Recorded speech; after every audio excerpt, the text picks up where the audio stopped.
Hi everyone, this is my reflection on the Mass and Gregorian singing.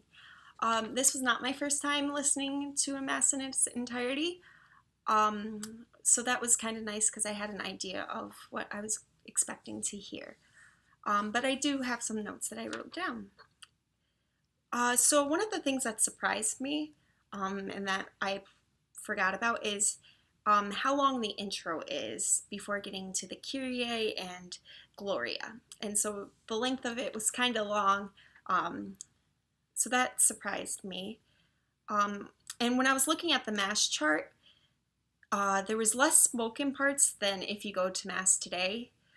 So as I was sitting there listening to it, I kind of was thinking, wow, if I was back in that time and I was at that Mass, how long would it be? Because you had all those spoken parts and the music, but then when I looked at the chart, I realized there was less spoken parts. So, which was kind of cool, that there's more music than the speaking. When there was lots of polyphonic parts and polyphony, I found it more challenging to stay focused, and it was difficult for me to anchor and listen to one part. I kind of try to just find one singer and one voice and anchor onto it, and so I could use that to follow along. But I found it kind of difficult. And that kind of made me think about what my students and would be trying to listen for and how they would be engaged if I were to do this in my music classroom. But I was extremely impressed with the melismas and how they moved all together. I think this would be a great example for choirs to listen to, because it could teach them that even though we're singing different parts, we need to work together, so we need to listen to the other part. We need to breathe together. That way we can move together and be on the same page. And I think the first video did a really good job of doing that. So the intro video, I really enjoyed because you could actually see them breathing together and see the teamwork. And it can help students who are in band or orchestra, so not maybe in choir, but you can, so the instrumental ensembles, you can compare it to chamber groups, and how, there's someone who cues them to start and they don't have a conductor.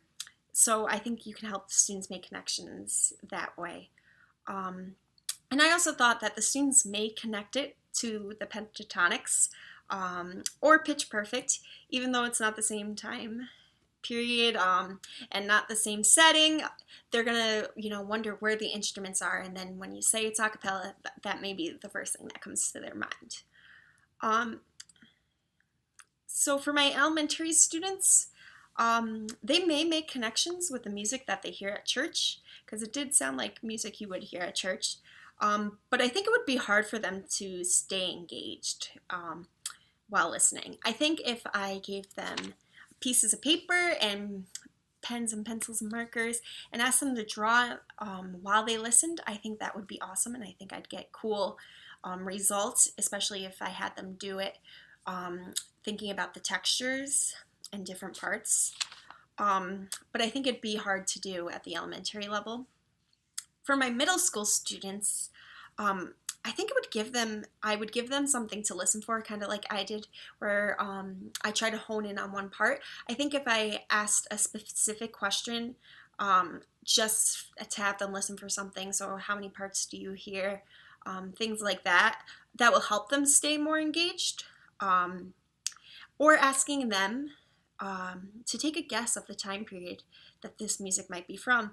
There's a lot of medieval TV shows coming out, such as Game of Thrones, the video games, there's medieval video games. So they've heard this type of music before. So if you have students guess that way, if they don't have any knowledge, it can be a great introduction to it, and keep them engaged. If I were to teach this in my classroom, I would focus mostly on the performance characteristics rather than the history. I think just with the age level I'm at, I think it's important to expose the students to this. But I think, I know with my school district, one of the things is to keep students engaged and want to be in music classes and get them in performing ensembles.